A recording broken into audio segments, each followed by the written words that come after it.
Pemirsa, si kok lanang warga Sukarame Plembang jadi korban penganiayaan juru rumah tangga atau KDRT oleh bininya inisial JW.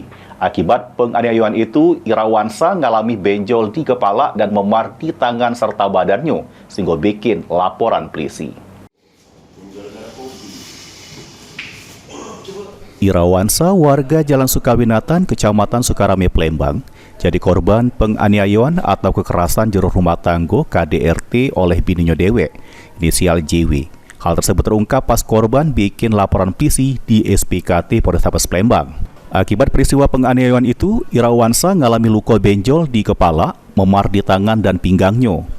Menurut keterangan Irawansa, pemula pas dirinya didatangi sang bini sambil marah-marah, ngomong ke jangan bercewean lagi, sehingga terjadi cekcok mulut. Di tempat kejadian perkara di Jalan Lebak Sari, Kelurahan Talang Jambe, Sukarame, Plembang. Pas cekcok itulah sang bini ngembek besi ranjang, langsung gebuk kepala, tangan dan badannya. Itulah kejadian ribut tadi sih kan? Ah, besi itu diambil terlapor tuh dari mana? Dari ranjang gitu. Besi ranjang. Besi ranjang. Digebuk di bagian mana gitu tuh? Ya di kepala ya masuk di sini kan nonyo. Tangan. Ini kita yakin melaporkan istri kita nih. Dengkul juga yakin itu. Yakin melapor ke istri. Kenapa? Masalah sudah sering apa gimana, Pak? Kalau kemarin-kemarin itu sering itu. Dulu tuh. Dipukul oleh istri. Iya. Sudah pernah pisah, Pak? Sudah. Oh, sekarang sudah pisah ranjang.